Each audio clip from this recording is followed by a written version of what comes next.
मत्स्य योग। ये योग थोड़ा सा अनोखा है, बट कम मिलता है, बहुत कम मिलता है योग। लेकिन ऐसा नहीं कि मतलब योग बनता नहीं है, बनता तो है 100%। इसका रूल क्या है, पहले वो रूल बता देता हूं, आप लोगों को वो समझ में आ जाए। अगर लग्न में और नवम में पाप ग्रह हो, लिखना चाहे तो लिख सकते हैं। लिखेंगे सर।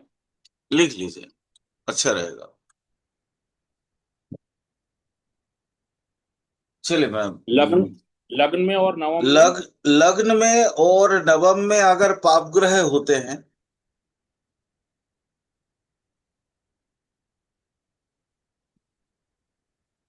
पंचम में शुभ और अशुभ दोनों प्रकार के ग्रह होते हैं।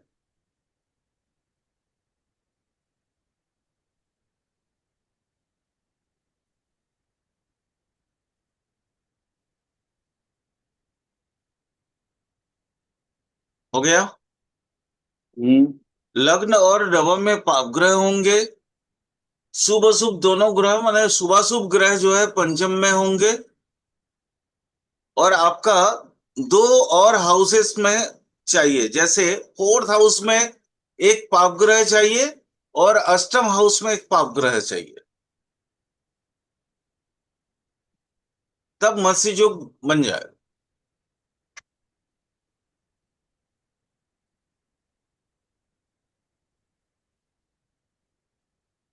दोबारा बता सर देते हैं। पापग्रह में मंगल को रखेंगे यहाँ पे। किसी भी, कोई भी क्रूर पाप दोनों, ठीक। क्रूर ग्रह भी होंगे तो भी रिजल्ट है, सेम रिजल्ट है।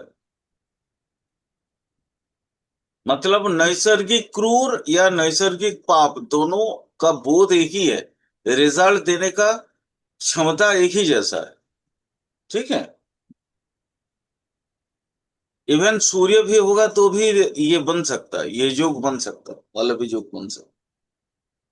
लेकिन यहाँ जैसे देखिए, मैं क्यों बोलता हूँ ये बहुत कम बनता है, बिकॉज ऑफ एक ही हाउस में, मान लीजिए जैसे पंचम हाउस में मैंने बोला शुभ भी होगा अशुभ भी होगा। अगर शुक्र शनि या बृहस्पति शनि इस तरह का कोई बैठेगा तब ना होगा, है ना। या शुक्र मंगल या बृहस्पति मंगल मान लीजिए कोई बैठ गए, है ना। राहु और केतु। बोलिए। चौथे आठवें में सर एक एक ग्रह, चौथे में हो आठवें में हो या दोनों में होने चाहिए। चौथे में एक ग्रह कम से कम होंगे, आठवें में एक पाप ग्रह कम से कम होंगे। मतलब दोनों हाउस में होने चाहिए पाप ग्रह। दोनों हाउस हाउस में तीन, यहाँ पे मुख्य तो तीन चीज है। एक, पहला जो है आपका, देखिए बेसिकली क्या है, त्रिकोण।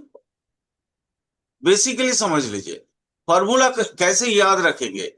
त्रिकोण में पाप ग्रह होगा, केंद्र में पाप ग्रह होगा, ठीक है। और केंद्र में मतलब आ गया ना आपका चौथा भाव, है ना। बोला ना मैंने, अष्टम अष्टम भाव का तो त्रिकोण नहीं आता। तो सर और इतने तो पाप ग्रह ही नहीं है। क्या बात इतने कर तो रहे हैं। पाप ग्रह ही नहीं है सर, क्योंकि लग्न में भी चाहिए, नवम में भी चाहिए, पंचम में भी चाहिए, फोर्थ में भी चाहिए, एट्थ में भी चाहिए। कैसे नहीं है पाप ग्रह, पाप ग्रह कितने हैं। छः। छः आपको मिलते हैं। पाप ग्रह बहुत है। पाप राकेश, और क्रूर दोनों है ना। मैंने बोला ना पाप क्रूर दोनों, दोनों को ही नैसर्गिक पाप ग्रह के हिसाब से लेंगे यहाँ पे। ठीक है सर। राकेश में तीन आ गए, राहु केतु शनि। हम्म। मंगल। मंगल, सूर्य, दो आ गए। हम्म।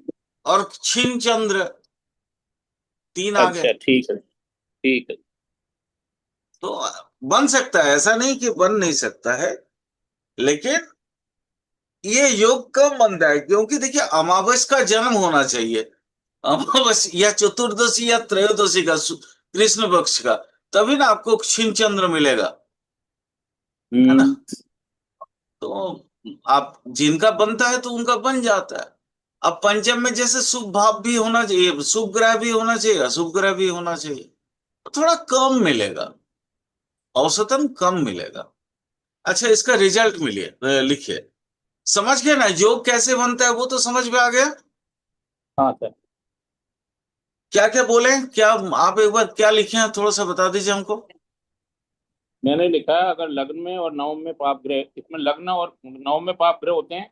हम्म। पंचम में शुभ और अशुभ दोनों प्रकार के ग्रह होते हैं। इसमें हम्म। अशुभ में क्रूर ग्रह सूर्य भी शामिल हो सकता है। हम्म। हम्म। चौथे और आठवें भाव में एक एक पाप ग्रह होते हैं। हाँ, चौथा और आठवां दोनों में पाप ग्रह होंगे, कम से कम एक। तब फिर ये योग ये होता है। ये एक्चुअली ये योग जो है ना, इसको बोलते हैं काल दृष्टा योग। संस्कृत में इसको उल्लेखित किया है कालिदास ने अपना जातक परिजात में। उन्होंने कहा काल दृष्टा योग। काल दृष्टा समझ रहे हैं सर? हाँ। मतलब जो त्रिकालज्ञ बोलते हैं ना हम लोग, त्रिकालज्ञ। हम्म। हम्म। ये एक्चुअली ऐसा पाप ग्रह अगर किसी का होता है तो वो बहुत बड़ा एस्ट्रोलॉजर बनता है, वो त्रिकालज्ञ बन जाता है, काल दृष्टा जो। और ये ऑनेस्ट एस्ट्रोलॉजर बनते हैं, यानी इनका स्वभाव हमें ऑब्वियसली ऑनेस्ट होगा। ये इनको मतलब अपने काम से मतलब होना चाहिए, बाकी किसी चीज से नहीं है। इनके द्वार द्वार पे अगर कोई आते हैं अपना दुख लेके, तो उनका सॉल्यूशन करने की वो हर प्रकार का प्रयास करेंगे। ये इसका रिजल्ट।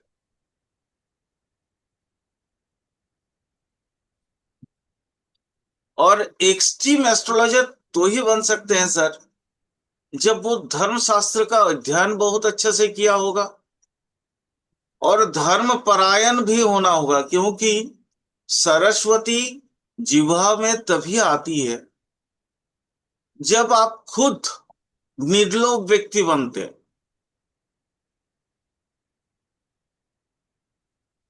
रेयर है, थोड़ा सा ये योग रेयर योग है, बट मैंने बोला ना महाअवतार जैसा है।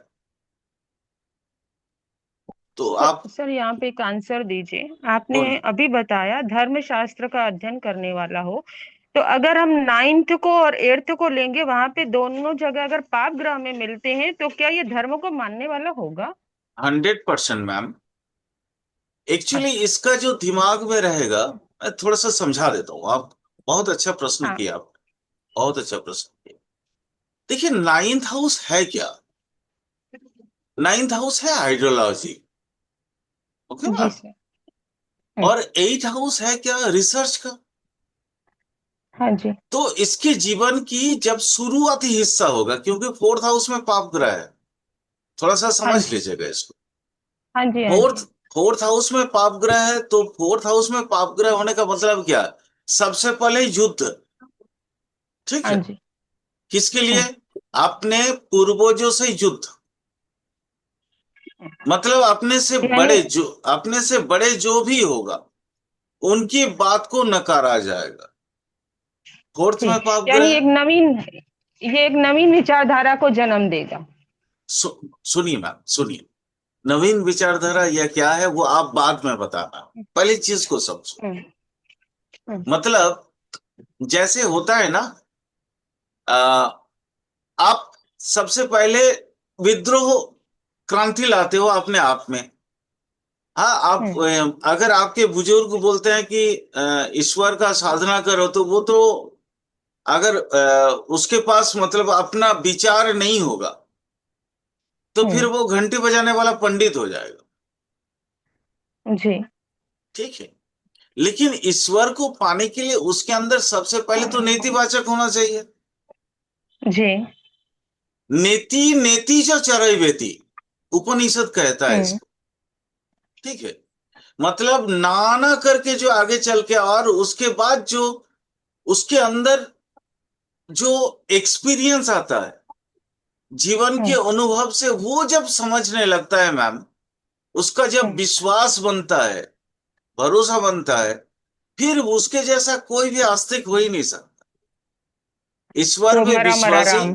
हाँ, मरा मरा राम। Yes ma'am. ये मरा मरा राम आपने जो बताया ना, इट्स एक्सीलेंट। ये वही बात है। ये मरा मरा राम करेगा, है ना। ठीक। मरा मरा मरा मरा मरा मरा मरा राम राम राम राम राम राम। ये जो चीजें हैं, मतलब ये चीज होनी चाहिए। बिल्कुल आपने ठीक। एकदम सही कहा। तो उसके आइडियोलॉजी में शुरू में देखिए, कोई भी इंसान, मैं ये कभी ये नहीं कहता हूं मैम कि क्रांति नहीं होना चाहिए, नई विचारधारा हो या पुरानी विचारधारा, मैं वो नहीं कह रहा हूं। देखिए, विचारधारा उसी विचारधारा को हम अपनाएंगे जो कि आपके लिए डिकोड करने के रास्ता खोजते, है ना मैम। जैसे ओशो, हम्म। रजनीश, उतना छोड़िए हम्म। मैम। हम लोग जो क्लास कर रहे हैं, हम जी लोग सर। क्लास कर रहे हैं, आप लोग हमारे मेरे स्टूडेंट हो। मेरे अंदर जी। आप देखते नहीं हो कि मेरा विचारधारा बिल्कुल एस्ट्रोलॉजी की तरफ अलग है। क्यों? राइट। है ना। हाँ मैं जी। वो काल सर्प दोष आप मुझे बोल दोगे, मैं विश्वास नहीं करूंगा, नहीं करता हूं। जी। आप मुझे लॉजिकली समझाइए। देखिए, मैं हम्म। वो एस्ट्रोलॉजर हूं, आप लॉजिकली मुझे बताएंगे तो मैं मानूंगा और आप पे काम भी करूंगा। हम्म। जैसे भौमोदोष मैं नहीं मानता, लेकिन मैंने बहुत रिसर्च करने के बाद, नहीं मानता था, आज भी नहीं मानता हूं, लेकिन मैंने बहुत रिसर्च के बाद मैंने ये एक चीज देखा है कि ये जो मंगल का जो भौमो दोष लगता है, या हम्म। कुछ दोष आप बोलते हैं जिसको भी, हम्म। है हम्म। ना। हम्म। हम्म। हम्म। तो मैंने एक चीज देखा है कि आफ्टर मैरिज हम्म। उस व्यक्ति के अंदर स्ट्रगल जरूर आता है, बाकी कुछ नहीं होता। मतलब जैसे कहा जाता है भौम दोष 1 4 8 में ये इस तरह का हो, वगैरह वगैरह, है ना। मैंने एक चीज देखा है कि इसमें स्ट्रगल आता है, और स्ट्रगल किसकी मांग वजह से आता है? स्ट्रगल आता है उनके विचारों की वजह से। हाँ, क्या बोल रहे थे राम अवतार जी, बताइए। मांगलिक दोष बोलते हैं उसको शायद, सुने थे? हाँ हाँ हाँ, वही मांगलिक दोष। उसी को मांगलिक दोष भी बोलते हैं। लेकिन मैं आज भी इसको सही ढंग से नहीं मान पाता हूं, क्योंकि रिजल्ट नहीं मिल रहा है ना वैसा। क्योंकि मांगलिक दोष में कहते हैं कि पति का मौत हो जाता है, ये हो जाता है, वो हो जाता है। देखिए, रूल लिखाने के लिए मैं भी तो लिखा देता हूं,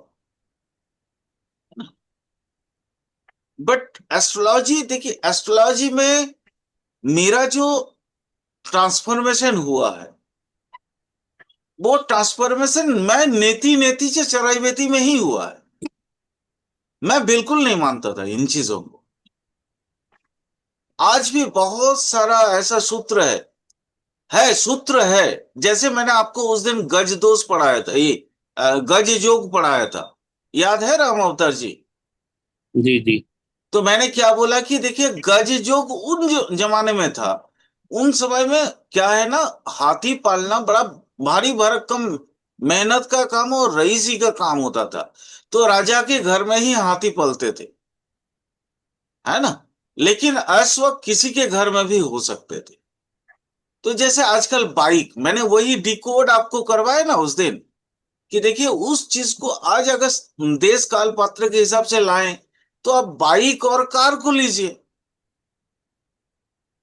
बाइक ठीक कोई है। भी खरीद सकता है, लेकिन कार को रखना, उसका मेंटेनेंस करना, थोड़ा तो पैसा होना चाहिए ना भाई, नहीं तो मेंटेनेंस नहीं कर पाएंगे लोग। तो इस तरह से देश काल पात्र को भी आपको दिमाग में रखना होगा।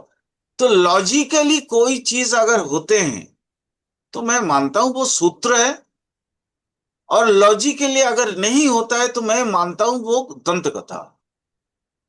ठीक है, चलिए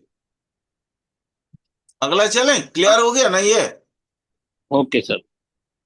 क्लियर हुआ सबको? जी सर। ठीक। अगला योग लिखिए। ये काफी पॉपुलर योग है, और ये ऑथेंटिक योग है। अ, जो जैसे नॉर्मली हम लोग कहते हैं ना, भाग्य दो, भाग्य योग, सौभाग्य योग, मैंने आप लोगों को उस दिन टेक्निकली कैसे उसको निकाला जाता है वो भी सिखाया था, याद है ना? मैथमेटिक्स का वो ये हिसाब किताब करके। तो एक उससे भी एक बड़ा योग होता है, उसको कहते हैं महाभाग्य योग। जैसे आप मुझे एक अभी एक बात याद आ रही है तुरंत, ये योग जैसे कर रहे थे, तो वो एक शम्मी कपूर का एक इंटरव्यू मुझे याद आ रहा है। शम्मी कपूर ने एक बार कहा था कि 99% इफोर्ट काम करते हैं, बट 1% भाग्य जब तक नहीं होगा तो आपको रिकॉग्नाइजेशन नहीं मिलेगा। शायद आप लोग, मैं तो इस पे ये करता हूं, मैं तो बोलता हूं कि देखिए 90% आपके इफर्ट काम करते हैं, अ, लेकिन 10% आपके भाग्य का सहयोग होना जरूरी है। ये मेरा मानना। लेकिन कुछ लोग ऐसे भी तो होते हैं, कुछ नहीं करते, कुछ नहीं जानते, लेकिन फिर भी बहुत बड़ा ओहदा मिल जाता, वंश परंपरा में मिलता है ना। मिलता है। है ना? ऐसे बहुत से देखिएगा राजनीतिक पार्टियां भी है, जिनको कुछ आता जाता नहीं है, राजनीति समझते ही नहीं है, लेकिन ऊपर एकदम अध्यक्ष पद में बैठे हैं। ये महाभाग्य योग, ये महाभाग्य योग के अलावा ये हो ही नहीं सकता।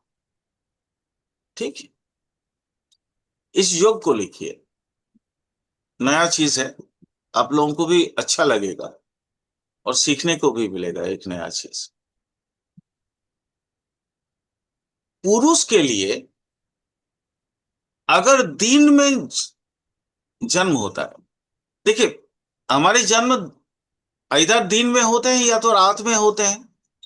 तो रात में जैसे लक्ष्मी जी को ये जरूर पता होगा, लक्ष्मी जी दीपावली और रात्रि बलि ग्रह होते हैं ना। जी सर।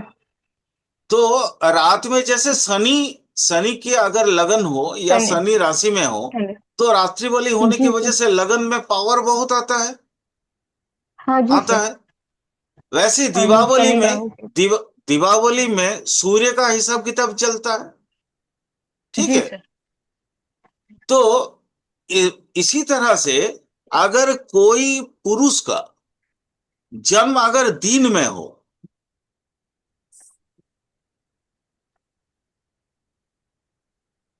लिख लीजिए इसको, तो उसके राशि और लगन, राशि मतलब जहां पे चंद्रमा बैठते, ओके, यानी हम यहां कह सकते हैं कि लगन और चंद्र लगन दोनों चीज समझ रहे हैं, दोनों कंफर्ट है आप लोगों के लिए। लग्न और चंद्र लगन, ये वर्ड कंफर्ट है, समझ रहे ठीक हैं? है सर। हम्म। लगन का मतलब एसेंडेंट जहां पे आपका उदित हो रहा है, और चंद्र लगन मतलब जहां पे चंद्र उदित हो रहा है आपके राशि के अंतर्गत। ठीक है। वो अगर विषम राशि में हो, विषम मतलब समझ रहे हैं, 1 3, सम राशि और विषम राशि पढ़ाया मैंने। सम राशि और विषम एक विषम, जी सर, तीन क्लियर है। पाँच सात हाँ, 11 विषम राशि को ओजो राशि भी कहा जाता है। ठीक है। ठीक है सर, 1 3 5 7 11 विषम, हाँ, और विषम दो में चार अगर छह आठ होगा, दस सम। विषम में अगर होगा तो महाभाग्य योग होगा पुरुष के लिए। और स्त्री के लिए, 1 मिनट। दोनों अलग अलग है थोड़ा। क्या होगा सर, अगर लगन लगन ही होगी तब, या कोई ग्रह? हाँ हाँ, लगन, लगन और चंद्रमा, लगन और चंद्रमा से ही योग बनता है। भाग्य योग और कहां से बनेगा? क्योंकि आप क्रिया को देखते हो लगन से, और मन को देखते हो चंद्र लगन से। तो आपके क्रिया मतलब आपके कर्म, और आपका मन, दोनों अगर इकट्ठे होंगे तो ही ना आपको सक्सेस मिलेगा। आपके हॉबी, जो आपको पसंदीदा चीज है, वही अगर आपका प्रोफेशन बने तो उसमें तो अच्छा आपको सर, चार चांद लगेंगे ना। सर यहाँ दिन का समय कब से माना जाए, सूर्योदय से सूर्यास्त तक सूर्य या ऐसे क्या? सूर्योदय से सूर्यास्त। दिन का मतलब ठीक, वो अंग्रेजी वाला नहीं, हमारे हिंदू मत ठीक है, में। ठीक है। ठीक। तो स्त्री के लिए सूत्र लिख लीजिए। स्त्री के लिए अगर दिन के समय में जन्म होता है तो लगन और चंद्र लगन, ये दोनों सम राशि में होंगे।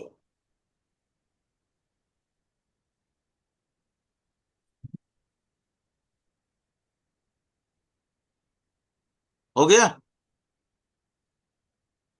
सम राशि में होंगे। सम राशि बोले तो 2 4 6, ये जो 2 से डिवाइडेड होने वाला, इसको युग्म राशि भी बोला जाता है। इसको स्त्री कारक राशि भी बोला जाता है।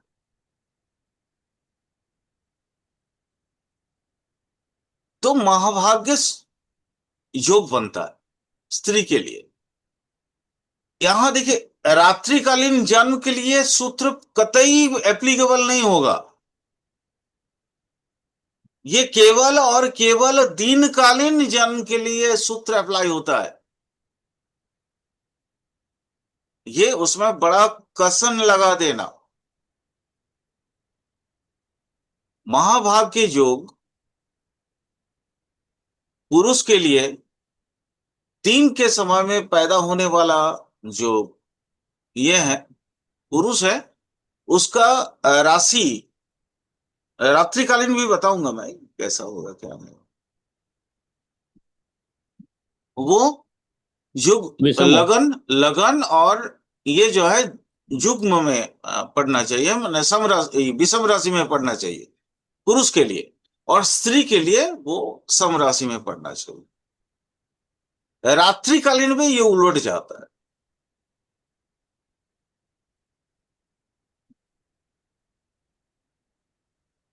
तो रात्रिकालीन जन्म के लिए क्या होगा? समराशि हो जाएगी पुरुष के लिए।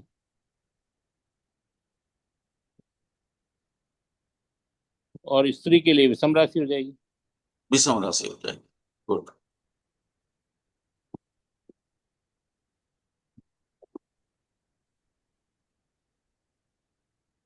अच्छा, इसका रिजल्ट लिख लीजिए।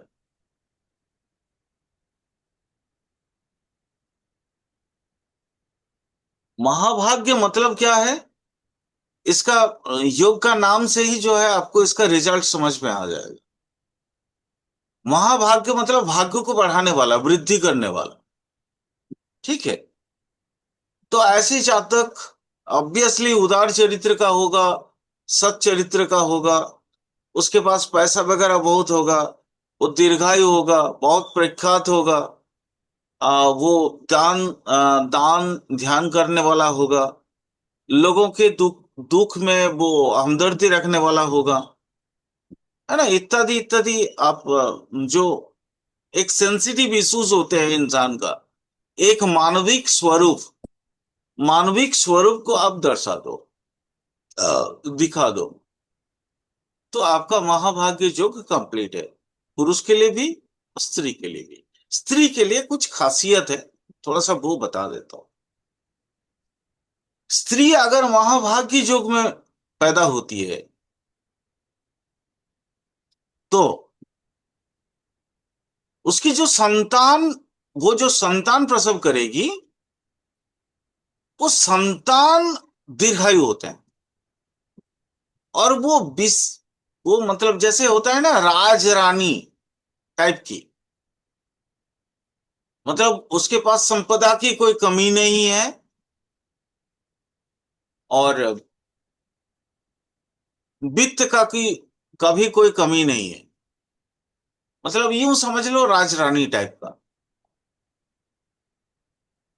यहाँ खासियत सभी में पैसा वगैरह तो सभी में है, बट खासियत ये है कि पुरुष के महाभाग्य योग में उसके संतान के बारे में कुछ बताया नहीं गया। ठीक है। बट स्त्री के लिए बताया गया है कि स्त्री अगर जो भी संतान प्रसव करेगी वो काफी दीर्घायु हो।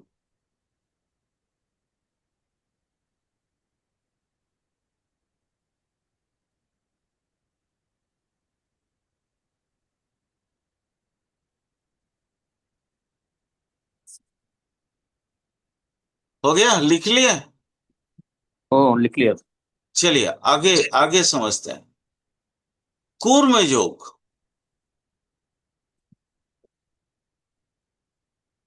ये भी वही महाअवतार योग।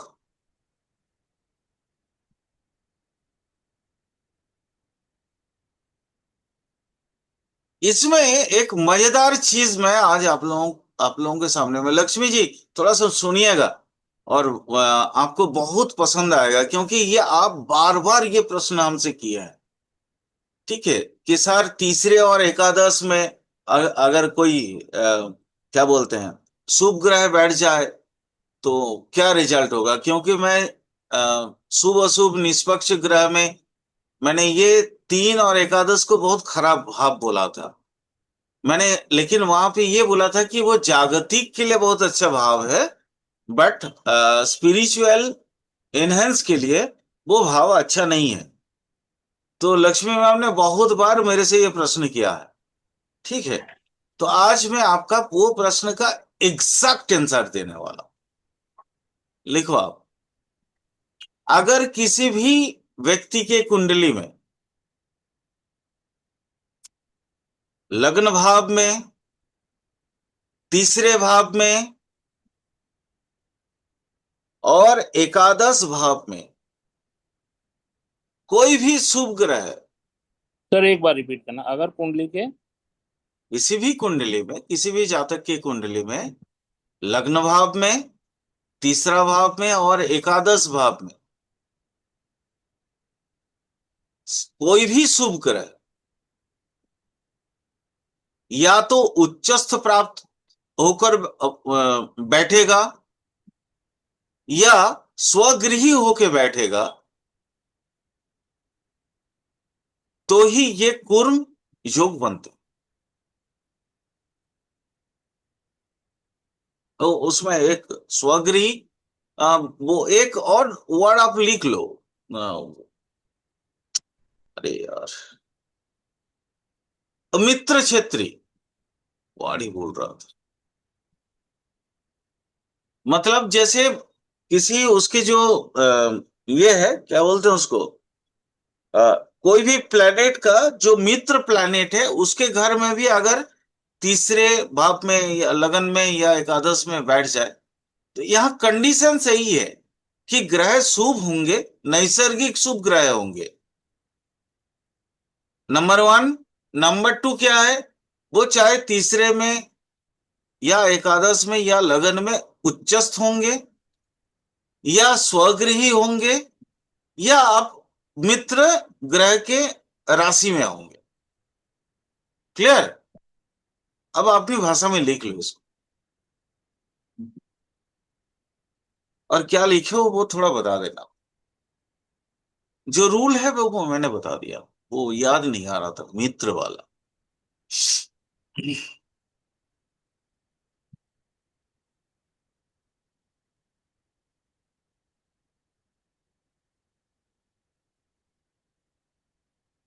मैंने लिखा है सर, इसमें कुंडली में लग्न में तीसरे भाव और एकादश भाव में कोई भी शुभ ग्रह हो और वह उच्चस्थ हो लगन में तीसरे भाव में और एकादश ऑब्लिक भाव में। ऑब्लिक दिए है ना। हाँ, ठीक है। ऑब्लिक देना पड़ेगा, क्योंकि आइदर लगन में होगा या तीसरे भाव में होगा या एकादश भाव में होगा। भाव में होगा, हाँ, ऑब्लिक है हाँ। ना। हाँ। तो कोई भी शुभ ग्रह हो और वह उच्चस्थ हो या स्वग्रही हो, ऑब्लिक मित्र क्षेत्रीय हो, तो पूर्व योग होगा। Good good. ठीक है। ठीक ठीक। सर एक मिनट सर, अगर बोलिए। हम ये ऑब्लिक लगाते हैं, या अगर हम ऑब्लिक लगाते हैं तो मोस्टली तो हमको मिल ही जाते हैं। नहीं नहीं, ऑब्लिक मतलब उस तरह का नहीं, मैं ऑब्लिक यहाँ के लिए बोल रहा हूं। कौन सा? आइदर स्वगृही होगा या उच्चस्थ होगा अच्छा, या मित्र क्षेत्रीय ठीक है, होगा। ठीक है, ठीक है, ठीक है। आपके लिए तीन, आपके मतलब लिए, आपका आपके पास तीन प्राइमरी कंडीशंस है सर, कि लगन समझ में, गया। लगन में, हम्म, तीसरे भाव में, हम्म, और आपके नवम भाव में, एकादश भाव में ग्रह होंगे, शुभ ग्रह शुभ, होंगे।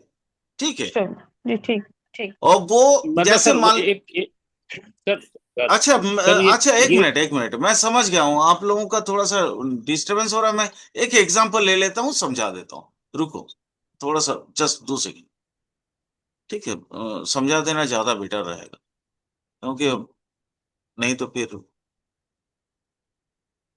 माने मुझे, अच्छा, अब देखिए, जैसे कुर्म योग, रूल क्या, रूल क्या बोले मैंने, कि लग्न में, रूल क्या, बताइए। लग्न में तीसरे भाव में लगन में, तीसरे भाव में और एकादश भाव में। कोई ठीक भी है, शुभ ग्रह हो, कोई भी शुभ ग्रह शुभ हो, ग्रह हो कोई भी शुभ ग्रह हो, कोई भी शुभ ग्रह हो, और वो या और तो वह मित्र स्थान में हो। उच्चस्थ हो, स्वग्रही हो या मित्र क्षेत्रीय हो। ओके, तो आप मान लीजिए, ठीक है, यहाँ पे बुध यहाँ पे डालते हैं। ओके, बुध यहाँ पे डाल दिया तो वो अपने घर में आ गया। सूर्य को हम यहीं पे डाल दे रहे हैं, क्योंकि सूर्य पापग्रह होने के बावजूद भी क्रांतिपात का सूर्य बहुत शुभ माना गया है। ठीक है, अब यहाँ पे मान लीजिए, हम्म, वीनस, वीनस। हाँ वीनस को डाल दो, बिल्कुल, वीनस को डाल दो। वीनस मित्र क्षेत्र हो गया, और शनि को जी यहीं सर। पे डाल देते हैं। ठीक है, हम्म, और बुध है तो बुध यहाँ पे, कोई बात नहीं, 30 डिग्री, ये लास्ट में मान हम्म, लीजिए यहाँ पे सूर्य है, तो और इसका हम्म, 30 डिग्री के अंदर ही होगा, तो ये शुरू, ये हम्म, इसका शुरू में हो सकता है, इसका लास्ट, इसका शुरू में आ सकता है, कोई दिक्कत नहीं। ठीक है, 30 डिग्री के अंदर ही अंदर है। या तो हम यहाँ पे कोई और भी ग्रह डाल सकते हैं जो इसके, बोलिए, यहाँ पे हम बृहस्पति को भी डाल सकते हैं, कोई दिक्कत नहीं। जी सर। हाँ जी, डाल सकते हैं बृहस्पति को। यहाँ पे बृहस्पति डाल दिए, बुध के हाँ जी, मित्र क्षेत्रीय हो गया। मिथुन में है ना, तो दिक्कत कुछ नहीं है। तो अब देखिए, यहाँ पे ये कुर्म योग बन गया, कुर्म योग बन गया, कैसे बन गया, पहला तो ये बृहस्पति है यहाँ पे थर्ड हाउस में, थर्ड हाउस में बृहस्पति बुध का घर में है।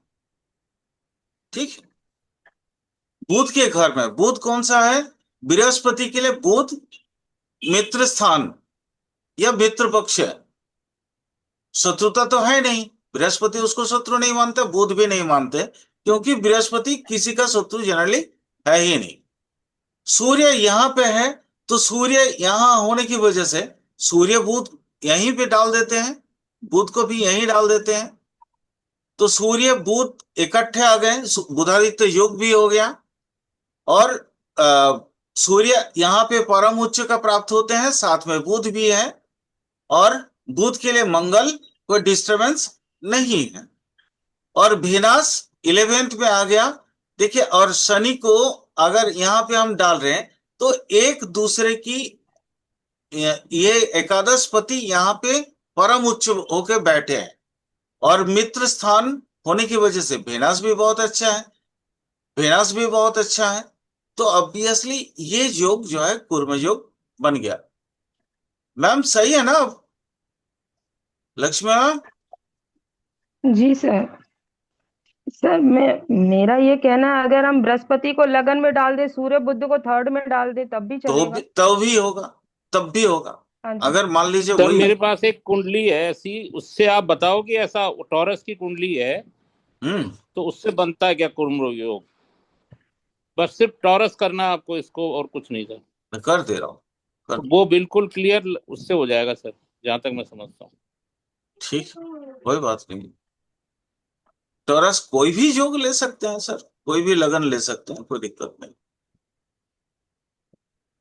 चलो टॉरस ही ले रहे हैं।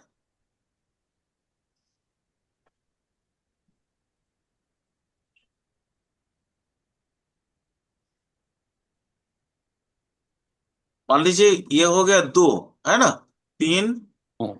चार, पाँच, छ, सात, आठ, नौ, 10, 11, 12, एक। बोलिए सर, लग्न सर बोलिए। लग्न में सूर्य और बुध है। लग्न में सूर्य और बुध। ओके। तीसरे भाव में सर चंद वो मंगल, गुरु और शुक्र। मंगल, गुरु और शुक्र। दूसरे भाव में केतु। दूसरे भाव में हम्म, यहाँ केतु। 11 भाव बोलिए। जी। और 10वें भाव में, 9th हाउस में शनि, और 10वें हाउस में चंद्र। 9th हाउस में शनि, और 10वें भाव में चंद्र। यहाँ पे चंद्र। और अष्टम में सर वो आ ही गया, राहु। अष्टम में राहु। नहीं हाँ। सर, नहीं बना गया। ये नहीं सर, बन गया ना सर, जैसे लग्न में बुध है ही। ये 11 में कुछ दीजिए। तो 11th का स्वामी उच्च का होके तीसरे भाव में बैठा ना सर। हाँ, yes, yes, yes, very nice. इसका भाव का तीसरा यहाँ होके गुरु तीसरे भाव में बैठ गया, और उच्चस्थ साथ होके। में तीसरे भाव बिल्कुल, में शुक्र बैठा ही है। बिल्कुल, बिल्कुल, बिल्कुल। ना ये भी बन गया, ये भी कुर्म योग बन गया। ठीक है। तो इसका रिजल्ट जो है, मैं इसका रिजल्ट थोड़ा सा बताता हूँ। सर जी, इस रिजल्ट के साथ मिला देना। पैसा उतना रोजगार नहीं होने के बावजूद भी अपने एरिया में बहुत प्रभावशाली और बहुत प्रख्यात होंगे। ये जातक है ऐसा? हाँ है सर। हो गया, बिल्कुल हो गया। बिल्कुल, ये कुर्म योग बन गया। चलिए,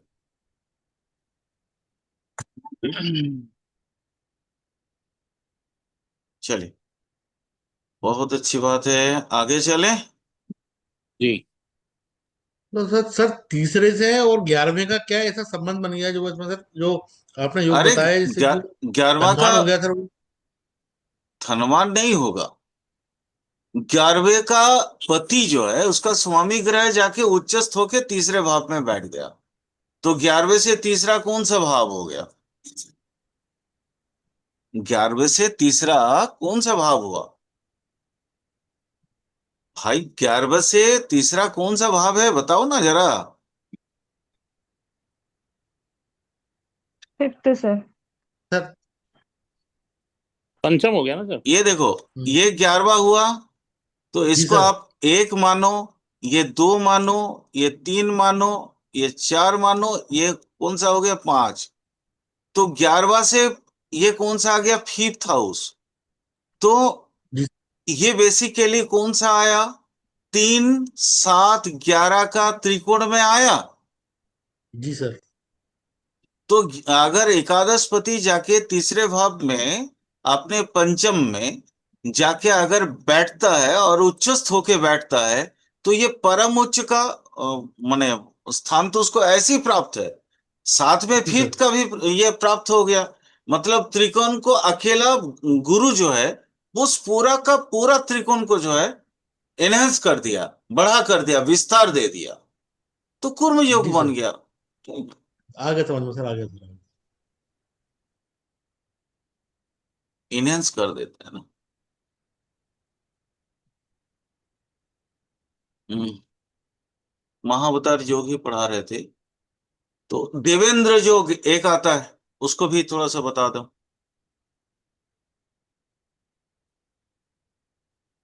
देवेंद्र मतलब कौन सा है? देवों का इंद्र, देव प्लस इंद्र। देव प्लस इंद्र का मतलब देवेंद्र। अरे मतलब क्या है उसका? देवताओं का राजा। देवताओं का इंद्र का मतलब होता है श्रेष्ठ। तो जी देवेंद्र का सर। मतलब है देवताओं में जो श्रेष्ठ है ना? लिखिए उसको। ये योग है। यदि, एक मिनट।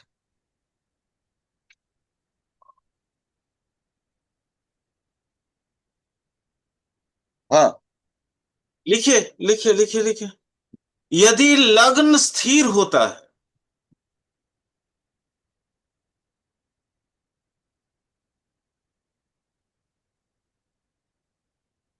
अगर लग्न स्थिर राशि में उदित होता है, यहां ये पहला टर्म्स है। टर्म्स एंड कंडीशन में पहला टर्म्स है, लग्न को स्थिर राशि में उदित होना पड़ेगा। लग्नेश और एकादशेश, या लग्नपति या एंड एकादशपति, ठीक है, अपना क्षेत्र विनिमय संपर्क में आ जाए। क्षेत्र विनिमय का मतलब बोले तो लग्न, लग्नेश चला जाएगा एकादश में, एकादशेश चला जाएगा लग्न, लग्न में क्षेत्र विनिमय होगा। ओके।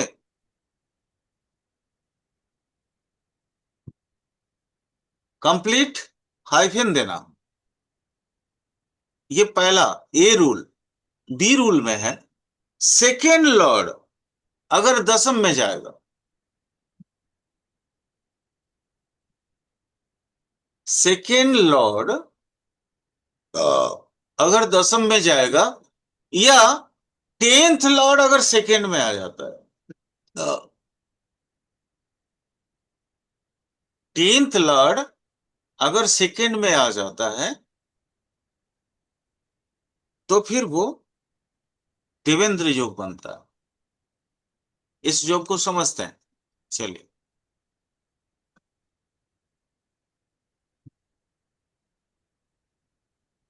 रूल क्या बोले फिर से दोबारा बता दीजिए कोई। आपने लिख तो लिया होगा, हाँ सर। लगन बताइए। लगन स्थिर राशि में उदित हो, हम्म। और लग्नेश और या एकादशेश राशि विनिमय में हो। हम्म। तो स्थिर एक तो राशि ये है कौन सर। कौन सी है? स्थिर राशि होगी 1 3 5 8, नहीं सर, 2 5 8 11। 2 5 8। 11।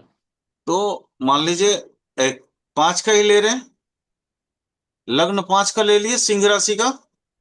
ठीक है सर। ओके। सर 11 का ले लीजिए सर, कुंभ राशि का। वो भी ले लेंगे, पहले पांच लिख दिया तो पांच लिख देते हैं, वो भी ले लेंगे, कुंभ राशि का भी ले लेंगे।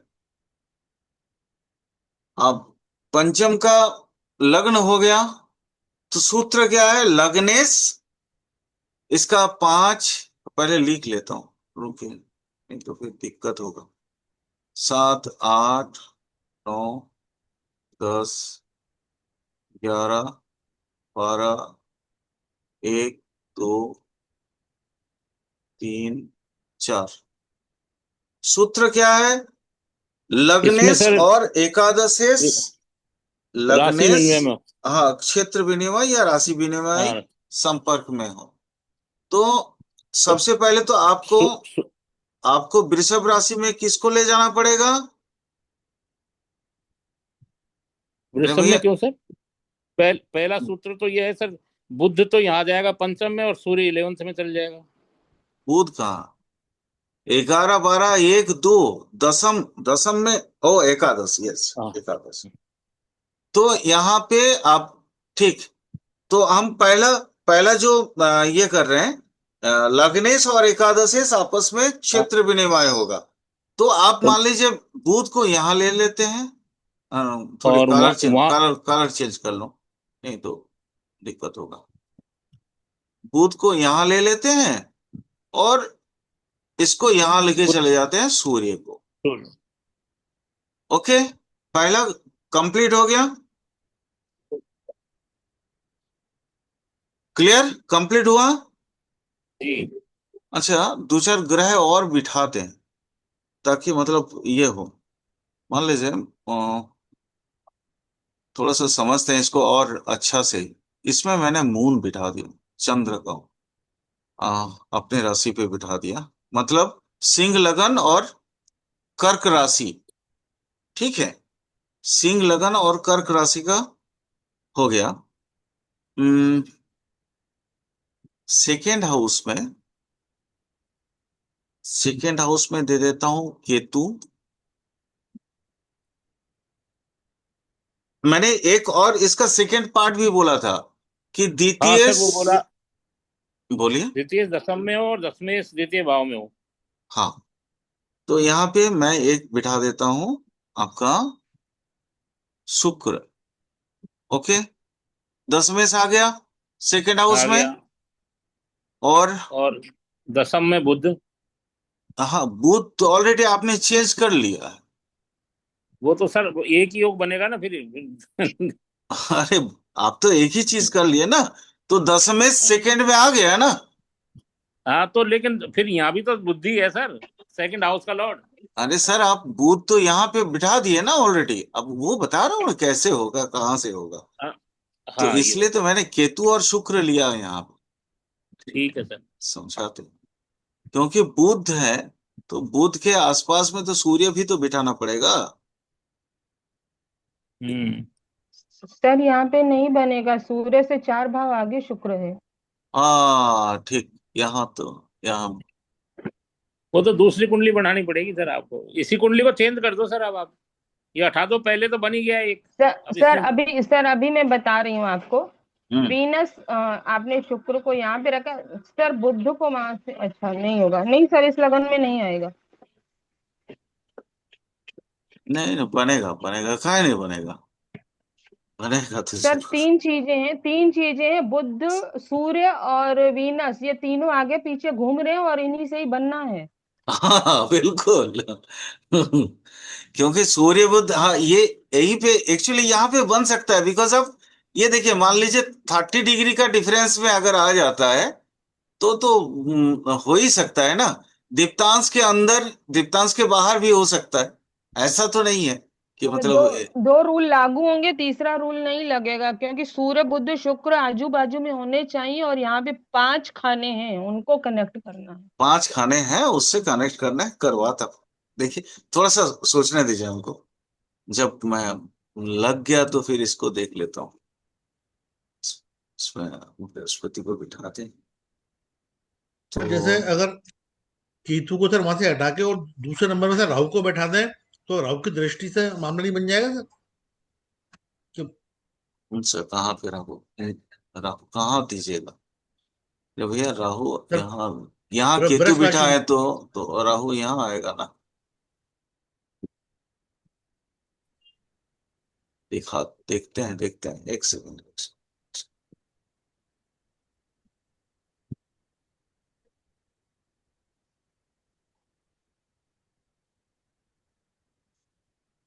इसको समझने दे।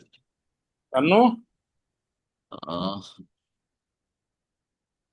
तो सूर्य बुध को अगर यहाँ लगाते हैं, बन सकता है, ऐसा नहीं है, इतना डिफरेंस तो आ ही सकता है, एक एक राशि का डिफरेंस तो आ ही सकता है।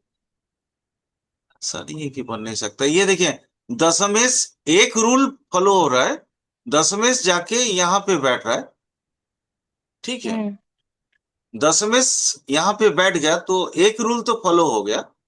आ, ये द्वितीय भले दशम में ना बैठा हो, लेकिन दशमेश जाके सेकंड में बैठ गया तो यहाँ हो सकता है। और सर यहाँ पे बस वो हो सकता है 11th लॉर्ड और लगन की युति हो जाए। हाँ, ये 11th लॉर्ड, हाँ ये भी हो सकता है, ये इसको भी तो कर सकते हैं बिल्कुल। हाँ। यहाँ पे वो भी कर सकते हैं। सर बुद्धादित्य योग में कन्वर्ट हो जाएगा वो? हाँ, यहाँ पे बुध अगर डाल देते हैं तो भी तो हो सकता है, बिल्कुल हो सकता है। तो यहाँ इसको हटा के बुध को यहीं पे दे देते हैं। या तो छोड़िए, एक काम और भी कर सकते हैं। एक काम कर सकते हैं मैम, थोड़ा सा और समझते हैं। एक मिनट, एक मिनट। एक काम और, बुध को यहीं पे डाल सकते हैं। ठीक है। तो मान लीजिए आप ये जो है यहाँ पे आ गया। ये यहाँ पे आ गया। ठीक है। बुधादित्य योग बन गया तो ये दशमेश और लग्नेश और एकादशेश आपस में युति बना लिया।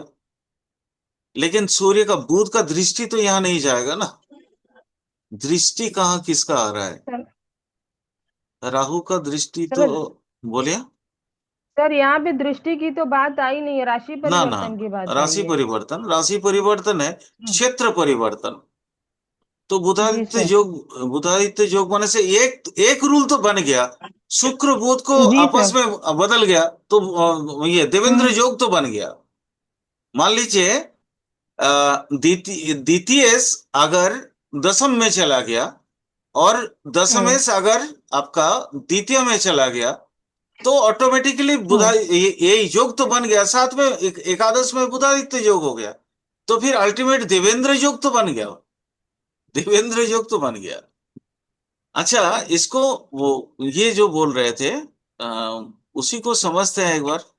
इलेवेंथ, इलेवेंथ राशि ना, कुंभ राशि ना। क्या बोलते हैं उसको? सुमित जी, कुंभ जी सर, राशि, जी सर। कुंभ लग्न ना, कुंभ लग्न।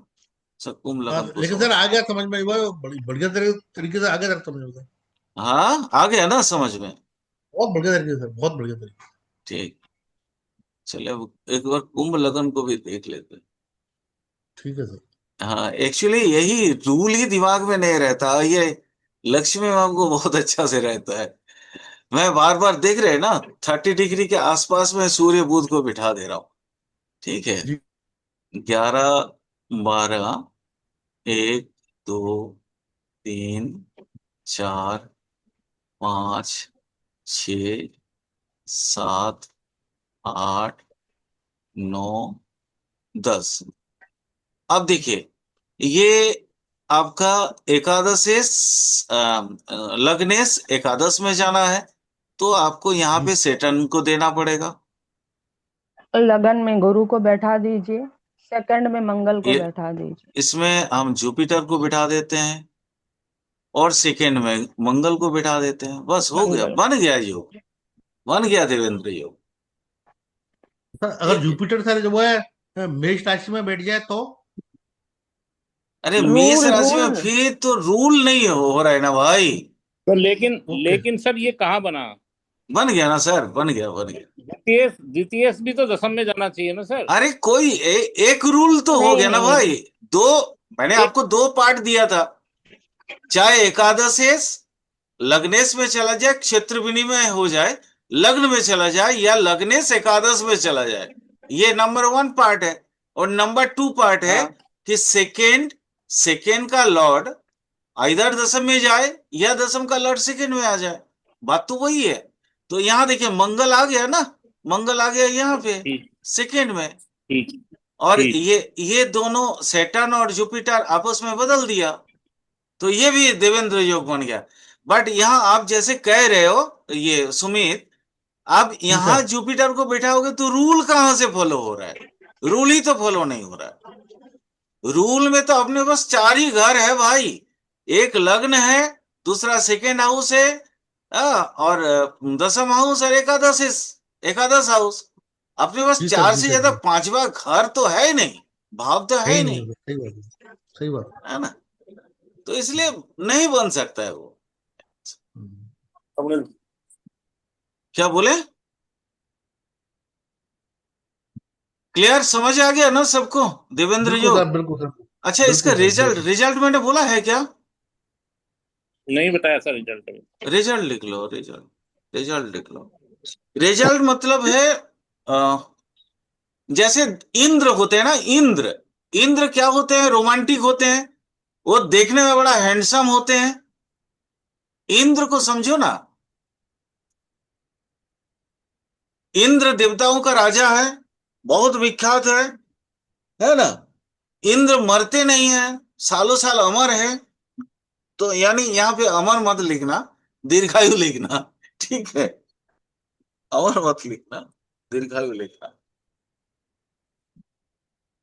पैसा वाला, सुख भोगी, और शासक, एक अच्छा शासक।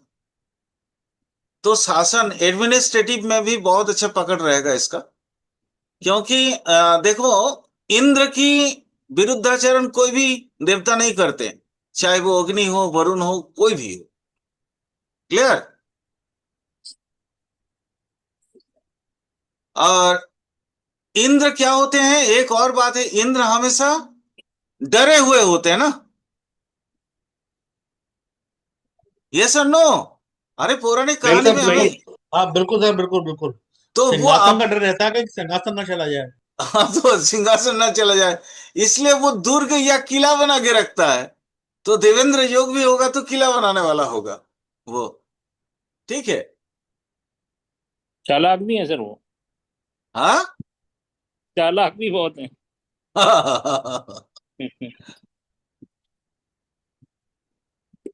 वो, बाप रे बाप, इंद्र मतलब बहुत बड़ा चीज है।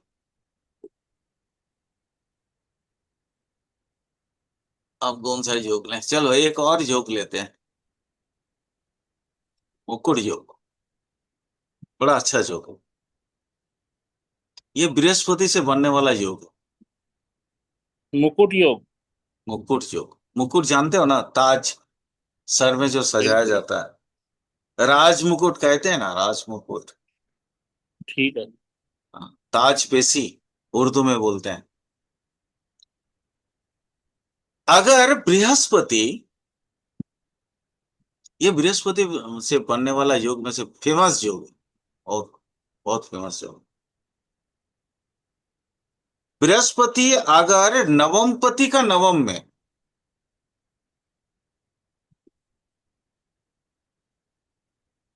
बृहस्पति मतलब जुपिटर नाइन्थ लॉर्ड के नाइन्थ हाउस में होगा। नाइन्थ लॉर्ड जहां बैठा है, वहां से नाइन्थ में जुपिटर होगा।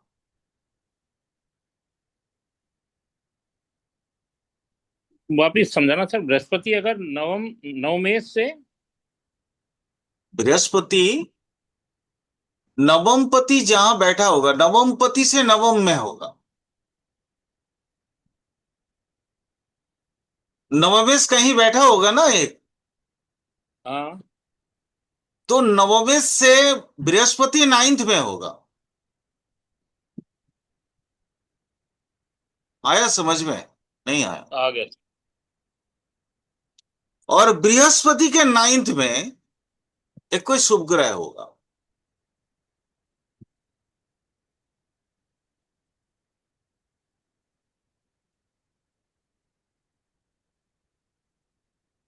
फिर से दोबारा बता दे रहा हूं, नाइन्थ लॉर्ड, नाइन्थ लॉर्ड जहां बैठा है वहां से नाइन्थ में बृहस्पति बैठना चाहिए। और बृहस्पति जहां बैठा है उसके नाइन्थ में एक शुभ ग्रह होना चाहिए। ठीक है, आ गया ये सर। दूसरा कंडीशन है। और तीसरा कोई एक एक शुभ और ग्रह हो सर, कंडीशन है। बोलिए। कोई एक शुभ ग्रह हो सर, है ना। हाँ, कोई एक शुभ, बृहस्पति। कोई कोई भी, बृहस्पति के नाइन्थ में बैठना चाहिए वो। ठीक है सर। और लग्न के दशम में सेटर्न होना चाहिए। यहाँ पे ये सेटर्न मतलब एकदम परफेक्शनिस्ट। लगन से लग्न दसम के में। दशम में सेटर्न होना चाहिए, तो ही मुकुट योग बनेगा, अदरवाइज नहीं बनेगा। यहाँ दो ही मेटेरियल्स आपको याद रखने हैं। नाइन्थ लॉर्ड, नाइन्थ का जो अधिस्वामी है या स्वामी ग्रह जहां बैठता है, वहां से नाइन्थ में आपका बृहस्पति रहेंगे। और बृहस्पति जहां है उससे नाइन्थ में एक शुभ ग्रह होंगे। और लगन से दशम में शनि होंगे। एग्जाम्पल दे देता हूं, तो आपको बहुत इजीली समझ में आ जाएगा। चलो एक एग्जांपल लेते हैं।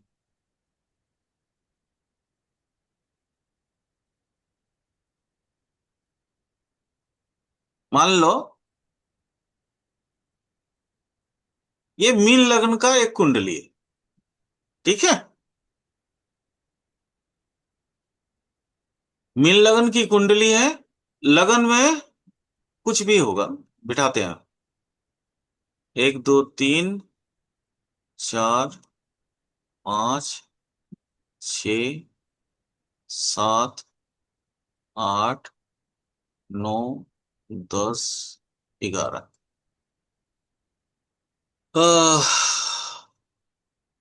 पहले तो सर मार्स को बिठाओ कहीं। पहले तो मैं बृहस्पति को बिठाऊंगा, बृहस्पति से ठीक है। नाइन्थ में, क्योंकि यहां से ये था नाइन्थ हाउस हो गया ना। नहीं, नौ में बृहस्पति हो ना सर। अरे भाई, नौ में मार्स हो गया ना सर। अरे भैया, नवमेश मार्च यहाँ बिठा दिए ना। बस हो गया। ठीक ठीक ठीक ठीक, कब हो गया सर? तो यहाँ से वही तो बोल रहे हैं ना, यहाँ से गिनती करके ये नाइन्थ हाउस हो गया ना। हो गया सर, हो गया। 1 2 3 4 5 6 7 8 9, 9 में बृहस्पति हम्म है ना। हम्म नवमपति जहां बैठा है उसके नाइन्थ पे बृहस्पति बैठ गया ना। हम्म उसके नाइन्थ पे बृहस्पति बैठ गया। यहां से गिन के आप जाओ, देखो, एक घर, दो घर, तीन, और चार, पाँच, छ, ट्वेल्थ। सात, आठ, नौ, नवा घर में बैठ गया। हाँ। तो आपका रूल क्या था? नवमेश जहां बैठा है उसका आपका नाइन्थ हाउस में बृहस्पति होना चाहिए। और ठीक है। बृहस्पति जहां है वहां से वहां से नाइन्थ नौ हाउस में कोई एक शुभ ग्रह होना चाहिए। 12th हाउस में बिठा दो शुक्र को सर। ट्वेल्थ किसी को हाउस बिठा में, दो एक। हाँ, कोई भी। Twelfth house. Twelfth house 10th में में तो चलो। अरे भाई, इसको अच्छा खासा कर रहे हैं ना, थोड़ा सा समझो। कुंभ लगन का कुंडली है, और ये सॉरी, मीन लगन की कुंडली है, कुंभ राशि है। कैसा हुआ? 1 2 3 9th हो गया 4 ना सर। 5 6 7 8 9, चंद्रमा बिठा दिया ना। हाँ, कुछ भी बिठा दो सर, शुभ ग्रह। चंद्रमा बिठा दिया। अब सेटर्न यहां होना चाहिए, दसम में तो 10th। सेटर्न होना चाहिए, तो सेटर्न को यहां बिठा दिया। अब आपको देखो इसका रिजल्ट कैसा आएगा, यही कुंडली से समझो आप। देखो, लगन से दसम में आ गया सेटर्न, और वो भी धनु राशि स्थित। ओके। चंद्र लगन से किस में आ गया सेटर्न? 11th में। हम्म तो भाई, सेटर्न कर्मपति, सेटर्न सबसे पहले धनु धनु में बैठा है, यानी आरोही, आरोही कंडीशन में है।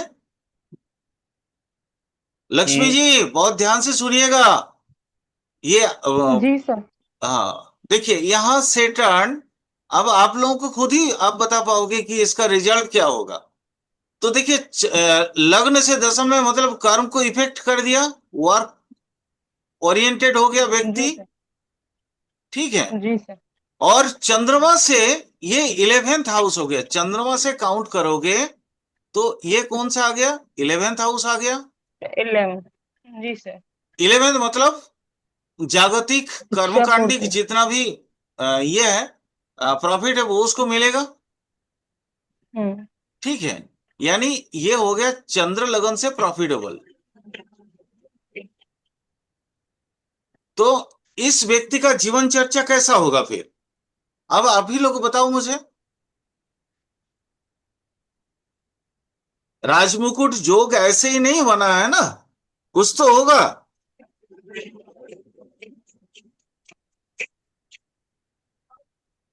सर ये मुकुट योग तो बना, मुझे ये बताइए नाइन्थ लॉर्ड जब एर्थ में गया तो इसका फलित क्या करेंगे हम? बता रहा बता रहा हूँ, वही तो बोल रहे हैं, इसको थोड़ा डिटेल दूंगा।